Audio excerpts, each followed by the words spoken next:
Good morning! It's just after 9 o'clock on Thursday the 17th of September 2019. And before I tell you about the events of yesterday, just to tell you that I put a film on YouTube, so off YouTube onto Facebook this morning, called Narrowboat Holiday Day 1.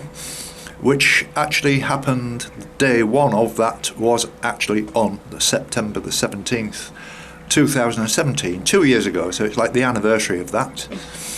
It's my intention to introduce it to you eventually, but I thought it'd be quite timely to give you a bit of a taster for what it is. I know many of my regular viewers have already seen it in big numbers, but over recent weeks, I keep telling you this, I've got a massive surge in number of people on board, and it's nearly 3,000 now.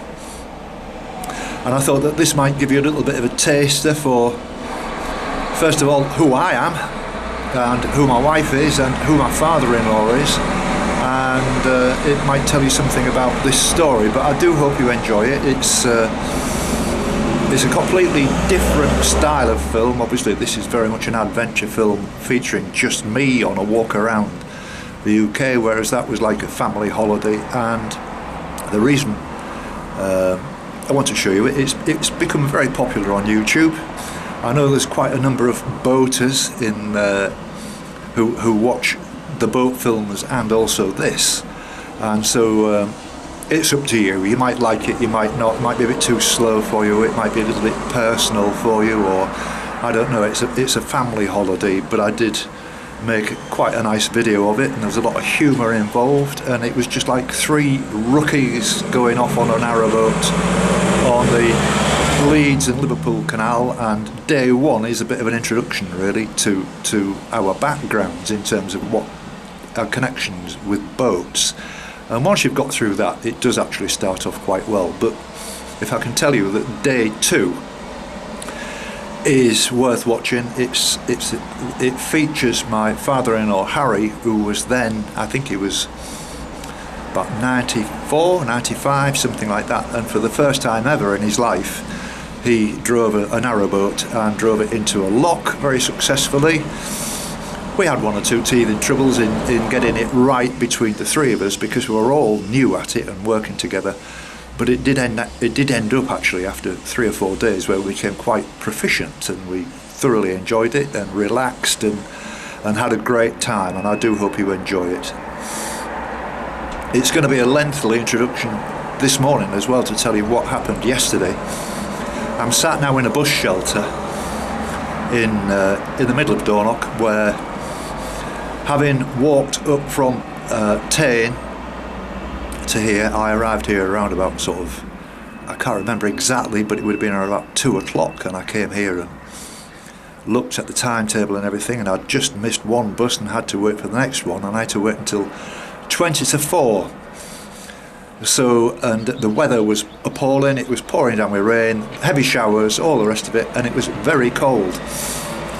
Looking at the weather this morning, it looks almost identical, where you get a nice bright sun for the first 2 or 3 hours of the day, and then the cloud moves in. Well, as a precaution in case I'm going to get stranded when I get to the other end, well, in fact that isn't going to happen, and I'll tell you why.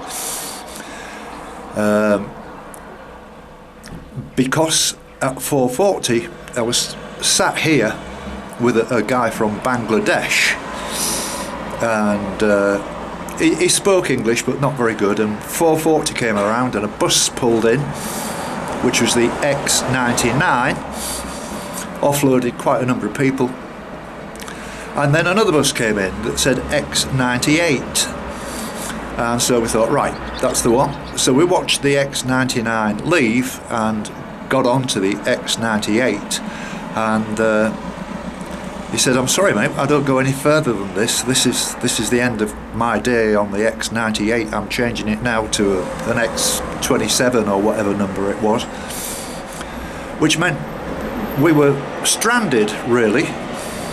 And he said, "Well, don't worry, the next bus is at 8 o'clock. Now, having been sat more or less in this damn bus shelter, I did go for coffee after coffee after coffee and tea and God knows what, something to eat just to pass the time. But it's a long time to pass from like 2 to 20 to 4 anyway, but then to be told that the next one was at 8 o'clock. We both got a little bit irritated about this, obviously, and the driver of the bus, who was actually from Yorkshire, didn't really want to know. He said, it's none of my affair. He says, there's obviously a mistake on the timetable, nothing to do with me. Okay, so we went to the council offices, which is in this wonderful building about 50 yards away, to see if anybody could give us a number of a taxi and the cost from here to Tain. And a very, very helpful team of women who listened to me ranting a little bit about it shouldn't happen. There shouldn't be a bus on there at, I think it was at 15:40, that's not going to turn up. And apparently they said they've had complaints of this before, which is very interesting. So one of the ladies hailed a taxi for us, and it's a good job there was 2 of us, because it cost us 20 quid, that's a tenner each, which when you break it down like that isn't such a bad deal actually, because it costs about 6 quid on the bus. So, you know, but this guy, whose English wasn't too good, had a train to catch in Inverness at 8 o'clock, so he was absolutely delighted to have me with him, and I took him to the bus stop and everything, and when we got to Tain, I went and parked in my regular place where it's free parking and I could do some editing, which I did, and I published the film last night. I can't remember the number, 522. I made a start on 523 as well, and I hope to be publishing that tonight. So, because of that, I've lost my confidence in the X98 bus, especially in the afternoon. Incidentally, the buses only run every 3 hours. And, oh dear, it's just very nearly a smash up just there. So what I've done this morning, I got up very early, did what I had to do, and drove up to Golspie, which is my destination today, and got the bus, the 8:35 bus, from there to here, so it's just a case of me walking back there. And it's not an easy walk. If I go on the A9, which from here onwards isn't a dual carriageway, it becomes a single, just an ordinary road. But it looks a bit twisty and bendy, and it goes quite a lot inland, so I've picked out a route this morning which is going to take me through a place called Embo. There you're going to see the coast. I've got all day to do this, but what I was going to say is, because it got so cold and so wet, and the weather is so unpredictable and showery and all the rest of it, I'm wearing my jeans again this morning, because I was really cold yesterday, just hanging around for an hour and a half to catch a bus, and it was raining most of the afternoon, so this is just a bit of a precaution. So my intention now is, as I say, to walk up to Golspie and then have a night there, and then try and make it to Helmsdale.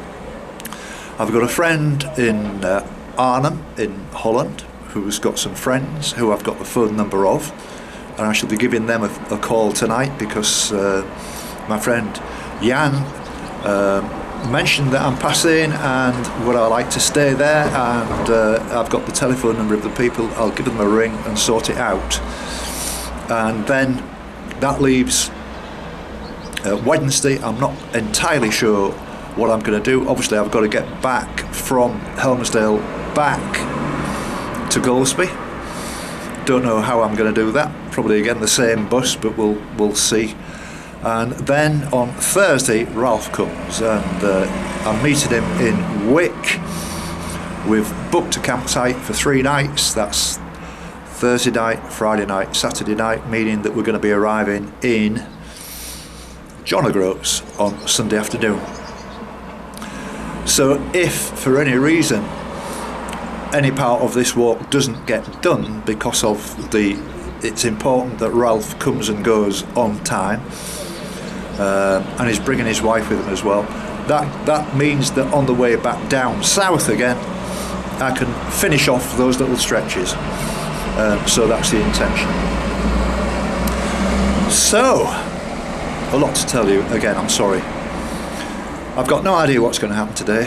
I've lost all faith in buses again, but I hope it's going to be a better day. And I'm feeling a little bit tired, if I'm to be honest with you. It is getting hard work now, and today's going to be something like maybe I don't know, 11 to anything between 11 and 13 miles walk. So I'm ready for that, and I'm starting to catch up a little bit with my backlog of correspondence, and I'm trying my hardest to keep up with the films that are coming through.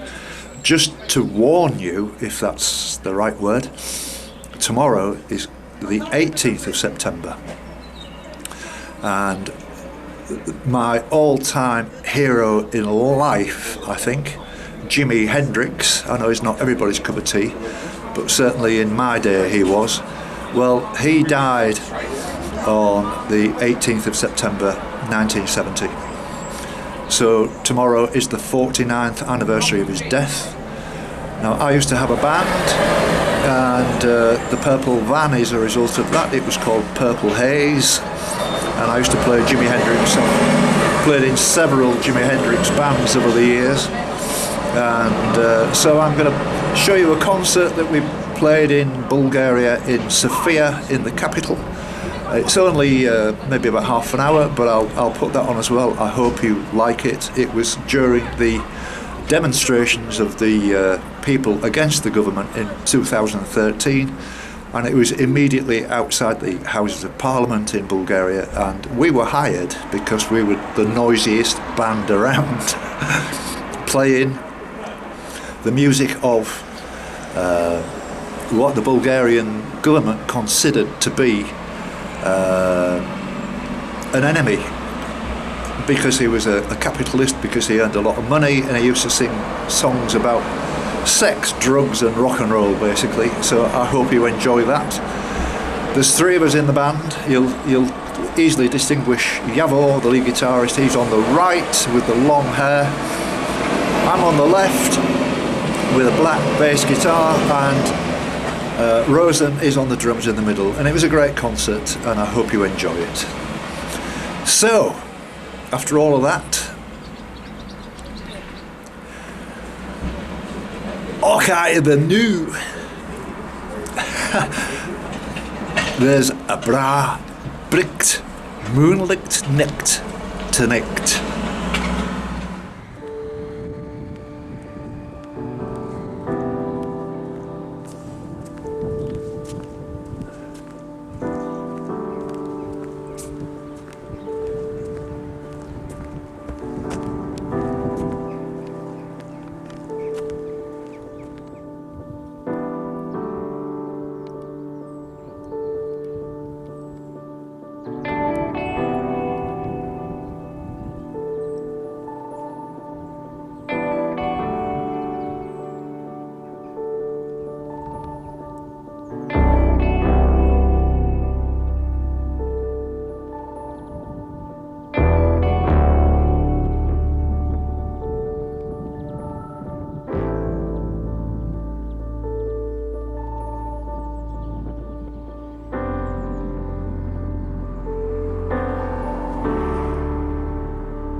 just before 2 o'clock now, and I've arrived in Golspie, and that was quite a walk actually. I thoroughly enjoyed that.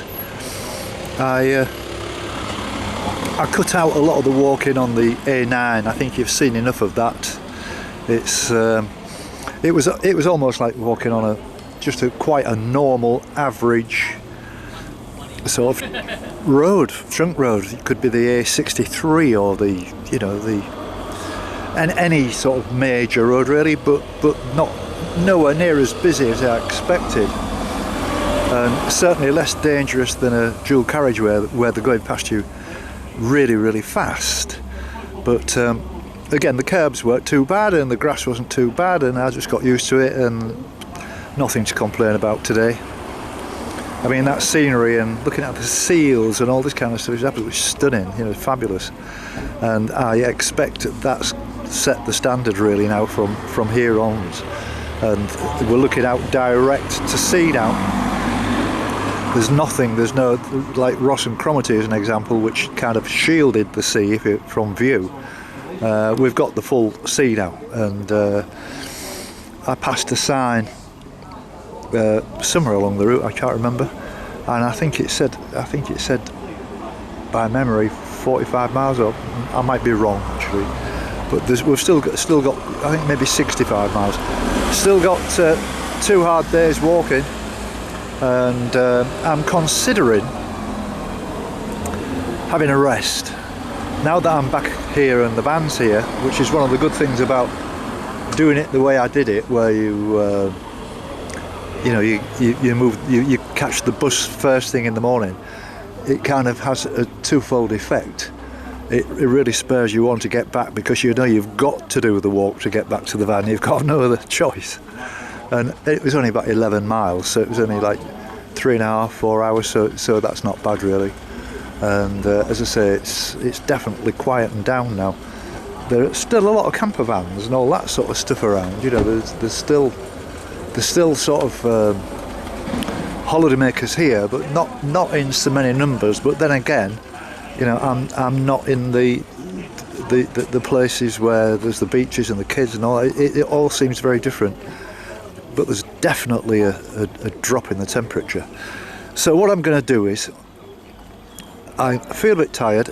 I'm going to have a sleep till about 4 o'clock, and then if I walk further up the coast to Brora, I think it's only about 4 or 5 miles. That depends on the bus situation. I've got to check that out first, otherwise I could get stranded again.